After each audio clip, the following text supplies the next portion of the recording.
শ্বশুর বাড়িতে প্রথম প্রথম নতুন বইয়ের অবস্থা ভার্সেস তার 5 বছর পর। বৌমা বৌমা হ্যাঁ কোন শাশুড়ি মা? শুধু মা এটাও কি শিখাই দিতে লাগে? আর তোমার মাথা ঘুমটা কই? হ্যাঁ কোন মা? কইদাসি বিয়েতে যতগুলা গয়না পাইছো তুমি এটি সব আমারে দিয়া দাও। কিন্তু মা এটি তো আমার পরিবারের লোকেরা দিছিল।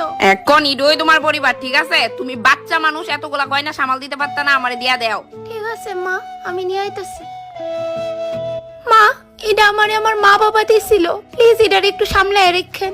দেখি দই দিকে বাবা কি সুন্দর পিওর গোল্ডের। মা আমি যখনই চাইমু তখন দিবেন তো? আমার কাছে অনেকগুলা সিটি গোল্ডের গয়না পড়ে রয়েছে, যখনই কোনো দিকে যাইবা ওইগুলা পয়রা নিও, কেমন? আমি কোন জায়গাতে আয়া পড়ছি? সাকর বৌমা একটু না যাও তো, তাড়াতাড়ি আয়ো। আই মা। বৌমা বৌমা হ্যাঁ মা, কিছু কি হইছে? এটা তুমি কি বানাইছো? ডাল বানাইছি। ও ডাইল, আমি তো ভাবছি ডেনা জল। মা তুমি আমারে কেড়ে বিয়া দিলা।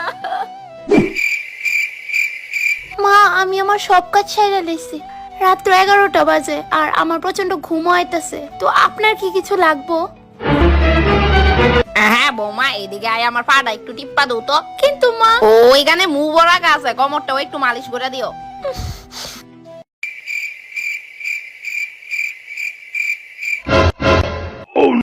এই কি হইছে? ভালো করে মালিশ করো, মা বাবা কিছু শিখাইছে না নাকি? কি জানেন তো, আমার মা বাবা আমারে গোলামের মতো রাখছে না, তাই হয়তো জানি না। এই বেশি কথা না, দাবাও পা দাবাও, তারপর কোমরও আছে।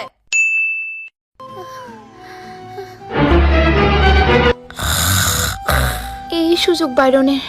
আরে এই যে বৌমা ওই যাইতাছো, পাউডার দাবাও। বিয়ের আগে আমি কত দিব্যি চড়াফেরা করতাম, নিজে চাই মনে চাই তো তাই করতাম, আর এখন ওই কি গো, তোমার একটা কথা কইতাম। কি তাকো? দেখো তোমার মা আমার উপর প্রচন্ড অত্যাচার শুরু করছে, আমি কিন্তু আর নিতে পারতেছি না। আমার মা তোমারে সংসার কিভাবে করতে হয় ইডা শিখাইতাছে, তোমারে গাইড করতেছে, আর তোমার এগুলো অত্যাচার মনে হয়। তুমি বাড়ি থাকো না তো, এলাকা কিচ্ছু জানো না। দেখো তোমার ফালতু কথা শোনার আমার কাছে টাইম নাই, আমি জানি আমার মা কেমন। আর না বহুত হইছে ভাই, তুমি আমারে নিয়ে যাও এনতে। এই যে বৌমা আজকে রাত্রে আমার দুইটা বান্ধবী আইবো, ফ্রিজে মাছ আছে তার লিগা রাইন দো। ফ্রেন্ড কার, আমার না আপনার? আমার কেরে? তো রান্নাটা অফ কোর্স আপনিই করবেন, আন্ডারস্ট্যান্ড? You better understand. এই যে মহোদয়, আপনার মা কিন্তু উজার দেখ কালাই